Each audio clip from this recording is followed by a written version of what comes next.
E aí, pessoal, tudo bem com vocês? Espero que sim. Aqui é o professor Leonardo de História e hoje nós iremos trabalhar a Baixa Idade Média, tá? Então, o segundo período histórico aí que engloba a Idade Média. Então, nos vídeos anteriores, abordamos alguns aspectos históricos, né, relacionados à Alta Idade Média, como a formação dos reinos germânicos, né, o surgimento da estrutura feudal, né, o feudalismo, tá? Falamos um pouquinho da mentalidade medieval do período, o surgimento das universidades, certo? Então, na verdade, nós entramos já em algumas questões históricas relacionadas à Baixa Idade Média, tá? Então, mas aí, didaticamente, vamos fazer assim. Então, vamos englobar aí a Baixa Idade Média dentro dos séculos 11 ao século 15, tá? Bom, então, relacionado a esse período aí de transformações, né, do homem medieval, transformações relacionadas ao feudalismo, nós vamos ter o evento das cruzadas. Então, as cruzadas, como vocês podem ver aí, foram expedições militares organizadas por autoridades da Igreja Católica e pelos nobres, certo? E essas expedições militares religiosas, elas vão compreender os séculos 11 ao século 13. E o objetivo dessas expedições era libertar os lugares santos do cristianismo que estavam em poder dos muçulmanos, como a região, né, do Santo Sepulcro, lá de Jerusalém. A primeira cruzada, ela foi organizada, né, em 1096 a partir do apelo, né, do Papa Urbano II, que era o líder da Igreja Católica nesse momento. Então foi o Papa Urbano II que vai dar essa ideia aí de se organizar essas expedições militares para libertar, né, as regiões santas aí do catolicismo sob o poder dos muçulmanos. Bom, então, de 1096, que foi o ano aí da primeira cruzada, a 1270, nós tivemos aí 8 cruzadas, além de outras expedições populares. Então, também tem a Cruzada das Crianças, que vocês podem pesquisar, tá? Mas oficialmente aí esse período ele vai englobar 8 cruzadas, certo? E essas cruzadas, então, além desse motivo religioso já exposto aqui, existe um interesse econômico, tá? Então, além da libertação desses locais sagrados aí pelo cristianismo do domínio muçulmano, existia uma intenção econômica, tá? Eles queriam conquistar cidades aí que eram importantes comercialmente. Então você tem um motivo econômico, comercial e um motivo religioso, certo? Esse período aí dessas 8 cruzadas, nós podemos destacar aí alguns personagens, né, históricos importantes, lendários. Então, dentro da Terceira Cruzada, o destaque vai para o rei da Inglaterra, o Ricardo Coração de Leão, tá? Que já em vários filmes, né, livros, ele é retratado, né, uma figura, acho que meio até pop, né, da Idade Média. Nós temos também do lado muçulmano o sultão Saladino, tá? Que vai combater aí o Ricardo Coração Leão na Terceira Cruzada, que aparece também na Segunda Cruzada, ele que vai tomar Jerusalém, né? Então é assim, na Primeira Cruzada, os europeus eles conseguem tomar Jerusalém, né? Pro domínio europeu. Aí o sultão Saladino ele vai resgatar Jerusalém para os muçulmanos, certo? Isso aí é o tema daquele filme Cruzada que eu pedi para vocês assistirem, tá? Bom, e além desses dois personagens históricos, nós vamos ter aí o Robin Hood, tá? Então, Robin Hood é uma figura lendária, certo? E que ele aparece dentro aí do contexto da Terceira Cruzada. O Robin Hood, além dos filmes, né, que vocês conhecem, tem vários sobre ele, esse personagem ele aparece em dois romances históricos, em dois não, desculpa, em um romance histórico importante do Walter Scott, que é o Ivanhoé. Quem aparece em dois é o Ricardo Coração de Leão, que é personagem do Ivanhoé e personagem também do Talismã, tá? Então, os romances históricos, eles surgiram no século XIX, né? Dentro lá do contexto do romantismo, para como uma proposta de repensar a Idade Média, né, de valorização da cultura medieval, tá? Bom, então aqui é uma imagem, né, do Ricardo I, é o Ricardo Coração de Leão, o rei da Inglaterra. Nessa outra imagem, nós temos aí o Sultão Saladino, né, da Terceira Cruzada, uma estátua aí do Sultão Saladino, grande herói muçulmano, uma estátua do Robin Hood, que fica em Nottingham, tá? E aqui, ó, nós temos também as duas últimas cruzadas, tá? A sétima e oitava, que vai ter essa figura importante aí, conhecida, que foi o rei Luís IX da França. Esse rei, posteriormente, ele vai ser canonizado pela Igreja Católica e ele vai se tornar um santo, tá? O São Luís. Então esse São Luís aí é o Luís IX, que lutou nas duas últimas cruzadas, certo? Muito bem.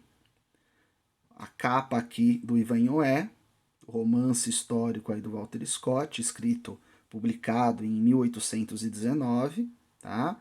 Que fala basicamente aí da luta entre os saxões e os normandos lá na Bretanha, mas como tem pano de fundo também essa terceira cruzada, tá? Aparece aí o Rei Ricardo Coração de Leão entre os personagens, o Robin Hood, certo? O Talismã, romance posterior aí, de 1825, onde nós temos aí mais efetivamente, né, a presença do Ricardo Coração de Leão, enfim, tá? E aí popularização, né? Então, por exemplo, aqui é uma adaptação infanto-juvenil aí do Talismã do Walter Scott, tá? Então, hoje em dia, esses romances históricos, eles do Walter Scott, principalmente, não tem tanto apelo assim dentro da juventude, né? Mas fica aí como sugestão de leitura, tá bom? Bom, consequência das cruzadas. Então, com as cruzadas, o que vai acontecer? O empobrecimento dos senhores feudais, tá? Alto custo da guerra, armamentos e alimentos. Então, esses senhores feudais, para combater lá nas cruzadas, eles precisavam aí gastar muitos recursos, né? Com armas, alimentos. Então, muitos, os poucos que conseguem sobreviver e retornar para a Europa, retornam pobres, tá? Então, como esses senhores feudais, eles perdem o poder, então aquele regionalismo político, né, aquela fragmentação do poder político que existia no feudalismo, deixa de existir, tá? E aí aos poucos o rei ele vai adquirindo poder cada vez maior, tá? Então nós vamos ter aí um fortalecimento do poder real e uma centralização política. Além disso, nós vamos ter o desenvolvimento comercial, tá? Então começa aí um intercâmbio entre Europa e Oriente, não só um intercâmbio comercial, mas um intercâmbio também cultural, intelectual, certo? Então a gente não pode esquecer que as cruzadas, além daquele motivo religioso, também existia um motivo aí comercial. Então os europeus eles queriam ter acesso maior, né, a esses produtos comerciais do Oriente, como as especiarias, a seda chinesa, enfim, tá? E dentro desse intercâmbio aí cultural, nós vamos ter a ampliação do universo intelectual, cultural europeu, tá? Isso vai ser um dos fatores aí para a gênese, né, para o nascimento aí do pensamento renascentista, que vai romper aí em muitos sentidos com o pensamento medieval, teológico, teocêntrico, desculpa, certo? Bom, então, dentro da Baixa Idade Média, além dessas consequências aí das cruzadas, nós vamos ter a Revolução Comercial, tá? Então, a Revolução Comercial, motivada, né, principalmente aí por esse intercâmbio aí comercial entre Oriente e Ocidente, ela também foi fruto de uma revolução agrícola que vai ocorrer na Europa entre os séculos XI ao século XIII, tá? Então, essa revolução agrícola, ela está relacionada ao desenvolvimento de novas técnicas agrícolas de cultivo, como o sistema rotativo, é o rodízio no cultivo. Vai ter uma ilustração daqui a pouquinho que vai exemplificar bem o que foi esse sistema rotativo de cultura. A charrua, um tipo de arado puxado por bois ou cavalos. Os moinhos d'água, tá? Que facilitavam aí a atividade de moer cereais, né? Para a fabricação da farinha, tá?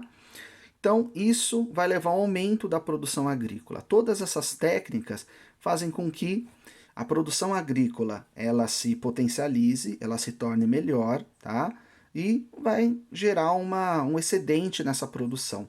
Então, essa sobra ela começa a ser comercializada em feiras, certo? Algo que não ocorria, né, com tanta frequência no período da Alta Idade Média, do feudalismo.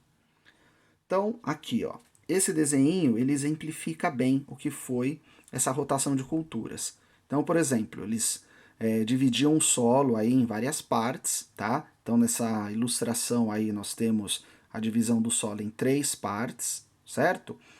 Numa parte eles vão cultivar trigo, na outra outros cereais, tá? Por exemplo, centeio, e na outra parte eles deixam descansando. E aí eles vão fazendo um rodízio. Então, por exemplo, a parte anterior que se plantava cevada, eles passam a plantar trigo, né? E a outra eles deixam descansar. Para quê? Para que os nutrientes do solo tenham tempo hábil, né? Para se renovarem, certo? Para ampliar aí o tempo de fertilidade do solo. Tudo bem? A charrua medieval, tá? Então, uma espécie de arado aí puxado por animais. Então, a charrua, ela conseguia sulcar a terra de forma mais profunda, fertilizando melhor o solo. O moinho, tá? Moinho de água, certo? Que vai moer aí os grãos com mais facilidade, vai melhorar aí a qualidade da farinha, da produção, certo? E aí ficou bem pequenininho, né? É um moinho de água, uma foto de um moinho de água atual, certo? Só para vocês terem uma ideia aí.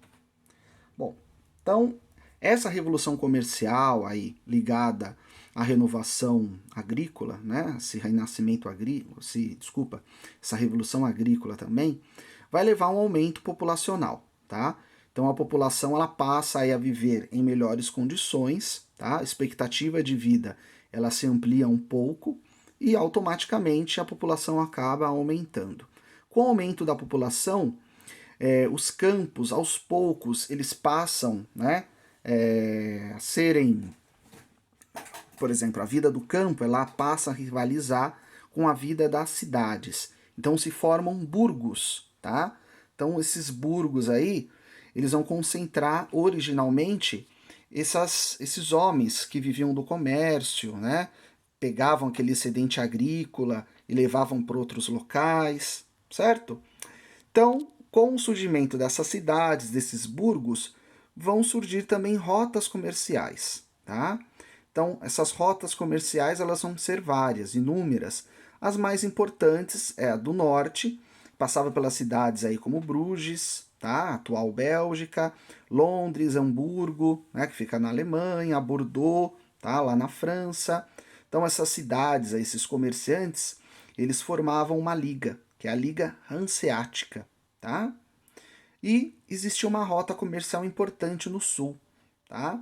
Que passava aí, aproveitava do mar Mediterrâneo e passava pela cidade de Barcelona, Marsella, né, na França, Gênova, Veneza, tá?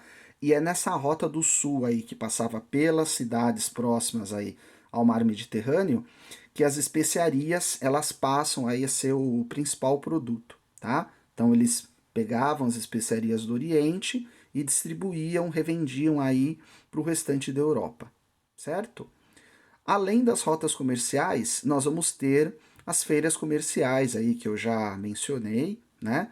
Então que ocorriam aí de tempos em tempos no primeiro momento e depois essas feiras, elas de itinerantes, elas passavam a ser constantes.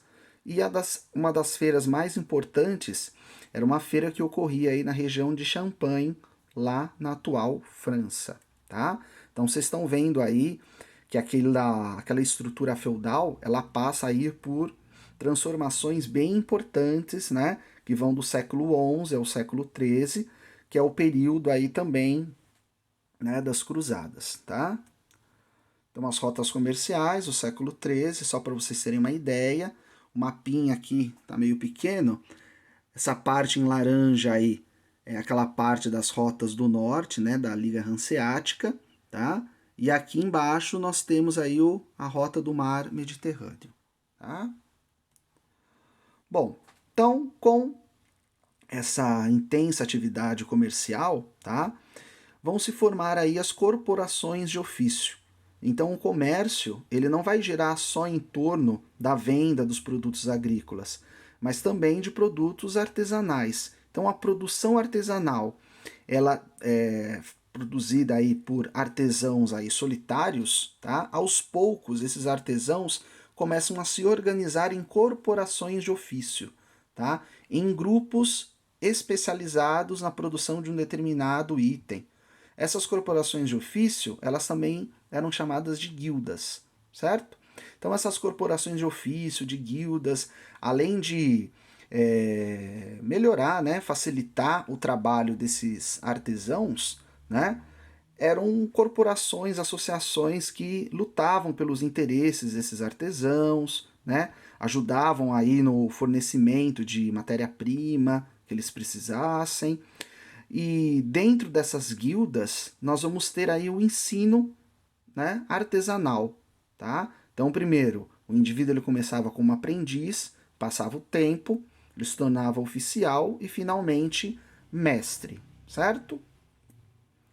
Então, o cotidiano aqui do artesão, né? Então, nós temos, né, ele trabalhando aí em várias etapas da produção, ficou pequenininho também. Bom, então esse mundo aí de transformações, né, da Baixa Idade Média, né, que vai do século XI ao século XIII, infelizmente no século XIV, tá, todas essas melhorias elas vão ser interrompidas drasticamente, tá? Por quê? No século XIV nós vamos ter aí as crises. A primeira vai ser a crise na produção agrícola. Então, mesmo com todo aquele avanço de técnicas de produção, tá? Vai ocorrer um aumento populacional. Por causa disso, nós vamos ter uma escassez de terras de boa qualidade, tá? Então, a população, como ela aumenta, ela vai ser obrigada a ocupar solos menos férteis, tá? Esse período aí vão ocorrer algumas secas, alguns outros problemas climáticos, e isso vai levar a uma queda da produtividade, tá? E a famosa peste bubônica, tá? Que vai aí percorrer as cidades da Europa Ocidental entre 1347 a 1350. Então a peste, ela é causada aí por uma bactéria, né, pelo Bacilo Pasteurella pestis, tá? E há duas formas de transmissão, ou pela picada de pulgas dos ratos, tá? Ou pela transmissão pulmonar, certo? E uma dos sintomas mais característicos da peste bubônica é a infecção pulmonar, além do surgimento aí de manchas negras na pele. Então, por isso que o nome popular aí da peste bubônica também se chamou aí peste negra, tá? Então, tema da morte. Então, a produção cultural ela vai acompanhar, né, essa incidência gigantesca aí de mortes na população, certo? Então, dentro das artes plásticas, né, das pinturas da época, um tema comum era mostrar aí a dança da morte, né? Então, a morte que nivela a todos. Então, não importa se você é nobre, se você é camponês, a morte ela irá te visitar de todas as formas, certo?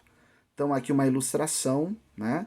Então você tem lá os médicos da época cuidando aí do paciente com a peste negra, certo? Então eles usavam essa máscara aí que parece um bico de corvo, né? Então eles colocavam aí